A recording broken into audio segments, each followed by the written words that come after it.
विकास के बयान हो नीतीश कुमार, हो नीतीश कुमार।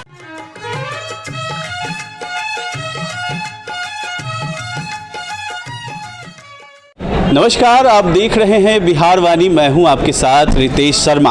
आज 10 नवंबर की तारीख है और बिहार इलेक्शन जो हुआ है उसका रिजल्ट आज सामने आने वाला है। लेकिन सुबह से जो रुझान चल रहे थे उसमें महागठबंधन को बढ़त दिखाई जा रही थी।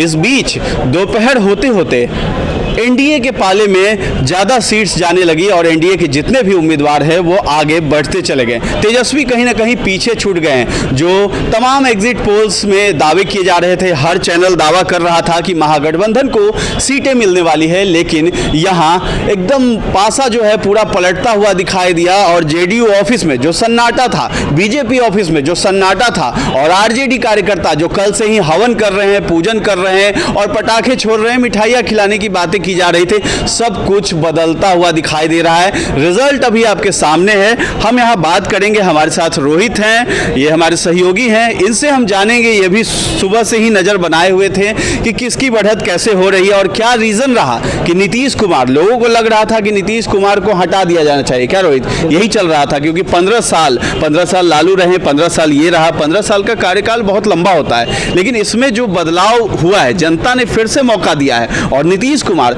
मेरे ख्याल से अब सबसे लंबे समय तक के रहने वाले मुख्यमंत्री होंगे कार्यकाल में। उससे पहले श्री कृष्ण सिंह थे, 17 साल शायद वो रहे हैं, ये 20 साल अब रह लेंगे। तो क्या लगता है कैसे ये पासा पलट गया? तेजस्वी की तरफ जो भीड़ थी, भीड़ वोट नहीं बन पाया। देखिए, आपने जो कहा कि लालू यादव 15 साल रहे, नीतीश 15 साल, तो लोग एक लग रही थी कि अब तब्दीली होगी, लोग तब जो परिवर्तन चाहते हैं। और आरजेडी की जो रैलियों में भीड़ जुटी थी, तेजस्वी की रैलियों में, तो लोगों को लग भी रहा था एक परिवर्तन है। लेकिन जो कहते हैं ना कि आरजेडी के वोटर्स काफ़ी वोकल हैं, तो वो लग रहा था। लेकिन नीतीश के जो वोटर, एनडीए के जो वोटर्स है, साइलेंट है। तो अंदर ही अंदर एक खेल हुआ है और फाइट तो टफ थी, कहीं भी क्लियर एज नहीं था। वो कुछ एग्जिट पोल दिखा रहे थे कि आप महागठबंधन आगे चलेगी, लेकिन एनडीए फाइट में थी, कहीं भी फाइट में पीछे नहीं पड़ रही थी। तो कुल मिला के अभी जो नतीजे सामने आ रहे हैं उसमें बीजेपी सबसे बड़ी पार्टी तो बनी रही है, लेकिन लोगों को नीतीश पे भी विश्वास कम नहीं हुआ है। लोग मतलब जैसे आप कह सकते हैं कि 15 साल सरकार चलाई लालू यादव ने, तो एक कहते हैं कि सामाजिक न्याय किया था उन्होंने। तो लास्ट लेकिन 5 साल जो हम लोगों ने देखे एक तरीके से कि क्या माहौल था पूरे बिहार में, तो नीतीश कुमार ने 15 साल में डेवलपमेंट किया, जो सब एडमिट करते हैं। उनको लोग आलोचना करते हुए भी लोग एडमिट करते हैं कि उनमें क्या काम हुआ है। तो अब गांव-गांव में तक बिजली पहुंची है, सड़क है, ठीक है। तो लोगों ने उनका काम पे ही उनको एक बार फिर चुना है। जा रहा था नीतीश कुमार की तरफ से कहा जा रहा था कि जंगल राज जो है फिर से वापस लौटने वाला है। तेजस्वी को उपाधि दे दिया गया कि जंगल का युवराज, यहाँ तक कह दिया गया। तो पीएम मोदी ने ऐसा कहा, पहले भी वो कहते आए हैं। तो ये क्या मतलब है कि जंगल राज बता करके लोगों को डरा करके वोट लेना, ये कहाँ तक जायज़ लगता है? मेरे खिलाफ से अगर विकास पुरुष है तो विकास की बातें करें, छींटाकसी न किया जाए, आगे उस पे काम पे जो है वोट मांगने का काम किया जाए। लेकिन फिर से वही जातिवाद वाला चीज़ यहाँ दिखा है। तेजस्वी यादव हैं, यादवों का वोट बहुत भरपूर पड़ा है। गांव वाले जो है रूरल एरिया में मैडली जो है वोटिंग हुई है ज़बरदस्त। शहर का बहुत कम परसेंटेज रहा है, इस बार भी कोई खास नहीं है। हाँ, लेकिन महिलाओं की बढ़त ज़्यादा हुई है वोटिंग में, ये संख्या देखने को मिला है। तो आखिर क्या वजह है? पुरुष क्यों पीछे रह जाते हैं और शहर के लोग वोट डालना नहीं चाहते क्या? सही लोगों को तो क्लियर है कि आप देख लीजिए पटना की जो विधानसभा सीटें, कुम्हरार, बांकीपुर, यहाँ पे हमेशा ये वोटिंग 40-35 ऐसे ही जाते हैं। इस बार भी वही 34-35 में अटक गया मामला। तो शहरी लोग वोटर्स निकलते नहीं है। दूसरा, इस बार संशय कि शहरी वोटर्स में नीतीश को लेकर गुस्सा था और उनको तेजस्वी अच्छा फेस दिख नहीं रहा था और बाकी विकल्प भी इसलिए वो नहीं निकले। गाँव की बात है तो गाँव में तो युवाओं का जो मुस्लिम यादव गठजोड़ है वो तो गया उनके तरफ, लेकिन महिला वोटर जो निकली हैं, जो अभी आया है कि वोटिंग परसेंट में महिलाओं की भागीदारी ज़्यादा थी पुरुषों के मुकाबले, तो वो कहीं ना कहीं एनडीए को ही गया है। आप जितने भी मीडिया रिपोर्ट्स आप देख रहे होंगे, ग्राउंड से जो रिपोर्ट आ रही थी, जंगल राज वाली बात पे आ जाते हैं। जंगल राज वाली बात करें तो देखिए, ये तो सब एडमिट कर रहे हैं कि ये मतलब कि जो 5 साल का पिछला टर्म था उस पर नीतीश ने या एनडीए ने वोट नहीं मांगा, क्योंकि उनको पता था कि हम उसको वोट जीताने की स्थिति में नहीं पहुंचा पाएंगे।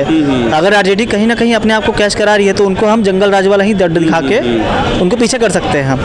और कितना भी तेजस्वी हो तो वो लालू और राबड़ी वाला राज का उनको दिखाकर नेगेटिव तो कर ही सकते थे। तो एनडीए उस चीज़ में सफल रही। इस चुनाव में देखा गया है कि सारी विकास की बातें धरी की धरी रह गई हैं। रोजगार जो है उसको मुद्दा बनाया गया कि रोजगार दिया जाएगा 10 लाख, कोई कह रहा है 19 लाख, ऐसा कहा गया। कहाँ से आएगा ये किसी को पता नहीं है, कैसे आएगा, क्या राजस्व है राज्य का वो भी नहीं है, बहुत घट चुका है ऑलरेडी। शराबबंदी और ये सब चीज़ें जो हैं एक तरह से किया गया है लेकिन सफल भी नहीं रहा है, वो हम आप सभी लोग जानते हैं उस चीज़ को। फिर भी जो है नीतीश कुमार को लाया गया है, तो कहीं ना कहीं तेजस्वी से कंपैरिजन किया गया है क्या? इस चीज़ को जनता ने कंपेयर किया है क्या, ऐसा लगता है? देखिए, तेजस्वी अभी तक सरकार में सिर्फ वो 1-1.5 साल का वो कार्यकाल उनका रहा था, उसमें भी कुछ ऐसी उपलब्धि नहीं जिनको वो गिना, वो खुद भी रैलियों में नहीं गिना रहे थे, वो हर रैली में जाकर सिर्फ 10 लाख की बात कर रहे थे। तो तेजस्वी कहीं ना कहीं क्रेडिबल फेस नहीं है, जबकि नीतीश एक परखा हुआ जो इनके नारे में दिख जाता है, परखा है उन्हीं को। तो इन कमी डेवलपमेंट उस हिसाब से नहीं हुई जितनी होनी चाहिए था, लेकिन लोगों ने देखा कि डेवलपमेंट इन्हीं में हुआ। क्रेडिबल फेस एक है, विश्वसनीय चेहरा, जबकि तेजस्वी एक विश्वसनीय चेहरा उभर के नहीं उभरे। वो दावे कर रहे हैं लेकिन वो एक तरीके से लोगों को जुमले ही तरह लगा, क्योंकि जो युवा है उनकी स्थिति समझ में आ रही है कि 10 लाख नौकरी की जो वादे हैं वो बहुत मुश्किल है पूरा करना, वो सिर्फ एक सत्ता पाने का एक हथकंडा है। तो लोग उस झांसे में एक तरीके से कह सकते हैं तो नहीं आए। युवा वोटर जो थे वो आए होंगे, लेकिन सिर्फ युवा वोटर से एक सरकार तो नहीं होगी ना, सीट पे तब्दील नहीं होगा। आरजेडी को वोट्स कम नहीं आए, उनके वोटिंग परसेंटेज है लेकिन वो सीट्स में कन्वर्ट नहीं हो पा रहे हैं क्योंकि वो समीकरण ऐसा नहीं बन पाया। सिर्फ एनडीए में से एलजेपी बाहर हो गई, तो एलजेपी को इसका खामियाजा भुगतना पड़ेगा क्या? या किंग मेकर टाइप का जो कहा जा रहा है वो तो अब दिख नहीं रहा है रुझान में जिस तरीके से रुझान आए थे 7-8 सीटों पे बढ़त मिल रही थी, तो लोगों को लगने लगा था बाकी चैनल्स पे भी मीडिया में किंग मेकर हो सकते हैं, क्योंकि दोनों के बीच में जहाँ कम मामला पड़ा तो वो कर सकते हैं। लेकिन कुल मिला के अभी जो ताजा है वो सिर्फ एक सीट पे आ गया है, तो एलजेपी कहीं भी नहीं है। उन्होंने नीतीश कुमार को डेंट किया है जेडीयू को, लेकिन कुल मिला के उनको तो कोई फायदा नहीं हुआ। बिहार में उनका अस्तित्व पे अब खतरा लग रहा है थोड़ा, लोजपा अकेले है। देखिए, वो चिराग पहले से बोलते आ रहे थे कि हमारे पास खोने के लिए कुछ नहीं है, ऐसे भी हाँ भाजपा के साथ केंद्र में वो फिर भी अट जाएंगे। उन्होंने बीजेपी के खिलाफ कोई एक शब्द भी नहीं बोला है, ठीक है। पहले भी उनकी विधानसभा में 2 ही सीटें थी, तो उनके पास खोने को कुछ नहीं था, वो आगे चाहे तो फिर राजनीति कर सकते हैं। बस वो एक कोशिश कर रहे थे एक अपना फेस क्लेम करने का और एक आइडेंटिटी बनाने का, क्योंकि ऐसे भी साथ में लड़ते तो वो नीतीश और बीजेपी के चेहरे के बीच में एलजेपी को इतना स्पेस नहीं मिलता। एक बज़ क्रिएट हुआ लेकिन उनके अलग रैली करने से, उनकी भी रैलियों में भीड़ आई है, तो एक बज़ क्रिएट हुआ है, सीट्स में कन्वर्ट हुआ, लेकिन एक पहचान तो उन्होंने कायम की है। अब देखिए आगे क्या होता है उसको। कुल मिलाकर यही देखा जा रहा है कि नीतीश कुमार फिर से आ रहे हैं, लेकिन नीतीश कुमार ने हाथ भी खड़े कर दिए कि ये मेरा अंतिम चुनाव है, उसके बाद लड़ेंगे नहीं। तो जिम्मेदारी से अगर नहीं भी करते हैं तो किससे सवाल होगा? आखिर वो तो मुख्यमंत्री रहेंगे नहीं, पार्टी से सवाल हो सकती है। हाँ, तो देखिए नीतीश कुमार तो जो तेजस्वी कह रहे थे देख थक चुके हैं, सही बात है। 15 साल कोई सरकार प्रशासन चलाना आसान बात नहीं है, तो एक थकान तो हो ही जाती है। और जिस तरीके से अब युवा आकांक्षाएं या फिर बिहार की जनता की जो आकांक्षा बढ़ गई है, वो उस तरीके से वो अपने आप को मॉडिफाई तो नहीं कर पा रहे हैं। तो वो इसी चुनाव में जितना उनकी विरोध झेलना पड़ा है, तो आगे तो बड़ी मुश्किल हो जाएगी उनके लिए। और अभी इस बार जेडीयू को भी लगता है इस बार इस 5 साल में धार दे पाएंगे बिहार को? जैसे तेज रफ्तार तेजस्वी नारा लगा, क्या नीतीश में ऐसा होगा? कायदे से देना चाहिए, क्योंकि एक तो विकासपुर की छवि उनकी है जो कि खत्म नहीं होने वाली है। अगर ये लास्ट टाइम उनका है और वो काम कर देते हैं तो सदियों तक उनका नाम और वो इतिहास में दर्ज हो जाएगा। तो देखते हैं, लेकिन कार्यों को भुलाया नहीं जा सकता। बिल्कुल नहीं। उन्होंने गड्ढे से निकाल के बिहार को एक तरीके से चलाया है, मरहम पट्टी करके खड़ा किया है बस।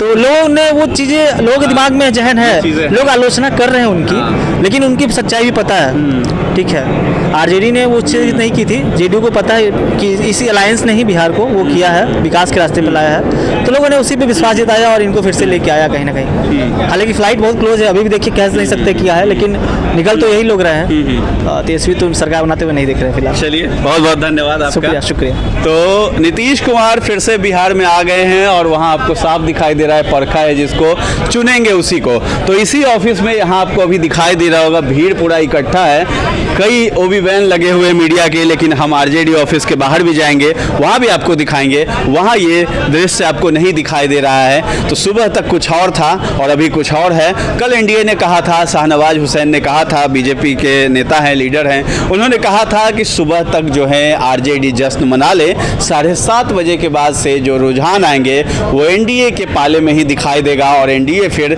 जश्न मनाएगी। अब देखते हैं, बिहार में नीतीश कुमार आए हैं, 5 साल और उनका कार्यकाल है, क्या कुछ करते हैं। जो भी करेंगे हम आपको अपडेट देते रहेंगे और अभी जो रुझान आए हैं उसका भी हम आपको लगातार अपडेट देते रहेंगे, इसलिए हमारे चैनल के साथ बने रहें। अब तक सब्सक्राइब नहीं किया तो सब्सक्राइब कर लें, फेसबुक पर देख रहे हैं तो हमारे पेज को लाइक और फॉलो कर लें। धन्यवाद।